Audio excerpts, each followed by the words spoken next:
Quddiem l-isptar tal-annimali f'Taqali li ilu magħluq għal kważi sentejn, il-Partit Nazzjonalista organizza konferenza tal-aħbarijiet biex itenni l-appell favur il-ftuħ mill-ġdid ta' dan is-servizz essenzjali.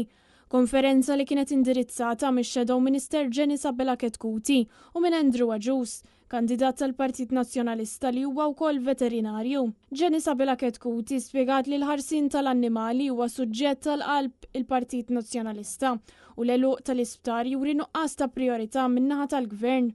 Hija fakret kif dan l-isptar li nfetaħ taħt amministrazzjoni nazzjonalista kienet jagħti servizzi lil ħafna sidien ta' annimali. Isaħqet li minkejja li l-Gvern ilu jwiegħed li jerġa' jiftaħ l-isptar dan baqa' magħluq għal sentejn sħaħ. L-aħħar weda kienet li jinfetaħ f'Ottubru li għadda, iżda bal ħafna wedit oħra din ma ġietx onorata minflok tħabbar servizz li ġie ppreżentat bħala xi ħaġa ġdida meta fil-fatt ilu jeżisti għal aktar minn 10 snin. Ketkuti qalet li dan kollu huwa eżempju ta' sitwazzjoni fejn minflok jiġu offruti soluzzjonijiet konkreti, jinħolqu skemi li ma jindirizzawx ir-raġuni ewlenija tal-problema, in-nuqqas ta' sptar tal-annimali, operattiv u attrezzat. L-ebda klinika ġewwa Malta Għawdex m'għandhom il-permessi illi jibqgħu miftuħin illi jżommulek l-annimal tiegħek dan kollu seta' biss jingħata ġewwa ċentru San Franġisk jew inkella IPH kif sar magħruf wara. Jiġifieri aħna assolutament bqajna fejn konna, l-uniku differenza hija illi morna 15-il sena lura.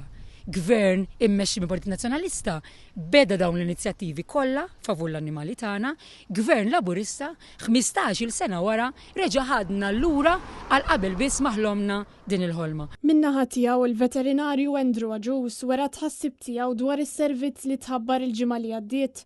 Skontu dan mhux servizz ġdid kif qed jingħad, iżda biss estensjoni ta' dak li diġà kien jeżisti fejn wieħed jista' jċempel u jkun moqdi minn klinika privata. Aġus żied jgħid li dan is-servizz mhux se jinkludi operazzjonijiet, kura kontinwa jew iżolament, għax l-ebda klinika privata ma għandha l-kapaċità li żżomm annimal matul il-lejl jew toffri trattament aktar kumpless. Dan ifisser li f'emerġenza vera ħafna annimali se jibqgħu mingħajr għajnuna jew jispiċċaw jinqdew tard wisq, xi ħaġa li tista' tagħmel id-differenza bejn ħajja u mewt. Is-servizz ta' sptar huwa differenti ħafna minn servizz ta' klinika. L-isptar joffrilek kif qalet tajjeb Ġenis il-possibilità li inti iżżomm l-annimali f'kura intensiva fuq numru ta' sigħat anka overnight il għaliex għandek l-istaff u għandek l-istruttura neċessarja biex tkun tista' tagħmlu. Li tħabbar di l-aħħar ġimgħa mija xejn ħlief copy and paste ta' dak li diġa hemm.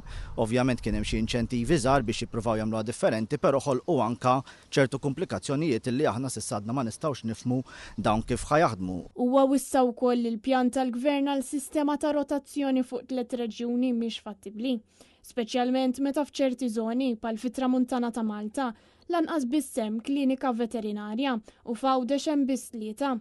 F'dan il-kuntest anke l-organizzazzjoni ta' skeda ta' emerġenza ssir diffiċli ħafna. Il-veterinarju argumenta li minflok servizzi temporani u mhux ċari, pajjiżna jeħtieġ faċilità ċentrali u professjonali.